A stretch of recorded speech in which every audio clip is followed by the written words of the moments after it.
একজন আছে সোনম কাপুর, তাকে আমার ভালো লাগে। হৈমন্তীর প্রতি একটা ভালো লাগা ছিল। অপুর বিয়ে হবে হৈমন্তীর সাথে। তো এই দেখে আমারও তখন ড্রিম হতো যে আমারও বিয়ে হবে। বাবাও বলতো যে, "রেজাল্ট খারাপ হচ্ছে। ঠিক আছে, রেজাল্টটা দেখে নেই, ভালো না করলে বিয়ে করায় দিবো।" মুগ্ধ হতাম উনাকে দেখে।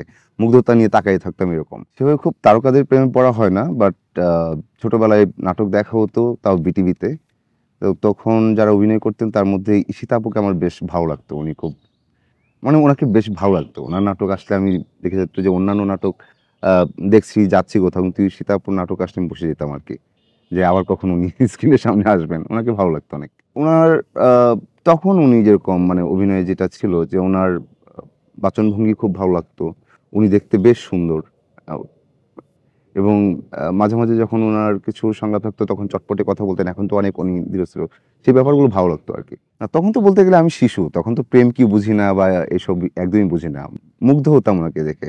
মুগ্ধতা নিয়ে তাকায়ে থাকতাম এরকম। এখন অভিনয় করছি, এখন মাঝে, মাঝে মিস করি যে মনে হয় যে ঈশিতা আপুর যদি আরেকজন ছোট ভার্সন থাকতো বা উনারা খুব দারুণ অভিনেত্রী। তো উনাদেরকে মিস করি যে আমরা যদি উনাদের সময়ে অভিনয় করতে পারতাম বা উনারা যদি এখন আসলে আ উনাদের আ ওই বেলাটাকে পেতাম আমরা, তাহলে হয়তো আমাদের আরো ভালো লাগতো আরকি। কেউ, কেউ তো থাকে যাকে চিন্তা করি যে উনাদের অভিনয় খুবই ভালো লাগতো। সো উনাদের সাথে যদি অভিনয় করা যেত, এটা হয়। সেভাবে না, সেভাবে আমার য বলে তো যে এটা ক্রাশ, এরকম কিছু নাই। বাট হ্যাঁ, একজন আছে সোনম কাপুর, তাকে আমার ভালো লাগে। লাগতো। এখন তো বিবাহিত মানুষ, উনি আর কি ভালো বলা যায় না এসব। ওকে, বাট উনাকে আমার খুব ভালো লাগতো। উনি খুবই ইনোসেন্ট এবং উনার অভিনয়ে আ অনেকে বলে যে খুব দুর্বল, বাট আমার কাছে ভালো লাগে। যে যেটুক করেন এটা নাইস। উনার অভিনয়ে মেদ নাই অন্তত। সো এটা বেশ ভালো। কিছু ভাবনার রেশ থেকেই সৃষ্টি নতুন সম্ভাবনার। সিলন ফ্যামিলি ব্লেন্ডের কড়া লিকার আর সতেজ স্বাদের পারফেক্ট ব্লেন্ডে স্বপ্নেরা মেলুক টানা। ১ম এ তো আমার তো আসলে ছোটবেলায় আমার ফ্যামিলিটা একটু রক্ষণশীল এবং এরকম ছিল। সো খুব যে বই পড়া হতো তা না। তো তখন ১ম যদি বলি তাহলে এই হৈমন্তীর প্রতি একটা ভালো লাগা ছিল। অপুর বিয়ে হবে হৈমন্তীর সাথে। তো এই দেখে আমারও তখন ড্রিম হতো যে আমারও বিয়ে হবে। আমি পড়তেছি, আমার মনে হয় ইন্টারে ওঠার পর আমার বিয়ে হয়ে যাবে। এ ধরনের ফিল পেতাম ওই পেয়েছিলাম মানে ওই গল্পটা পড়ার পর। যে অপুর মতো আমারও পড়াশোনার মাঝখানেই ইন্টার হয়তো বিয়ে হয়ে যাবে। ক্যাম্পাসে যাবো আমার বাচ্চাকে আমার নিয়ে আরকি। তো ওর চটি পড়া থাকবে, পাঞ্জাবি পড়া থাকবে। ও আমার আঙুল ধরে আমার সাথে ক্যাম্পাসে যাবে।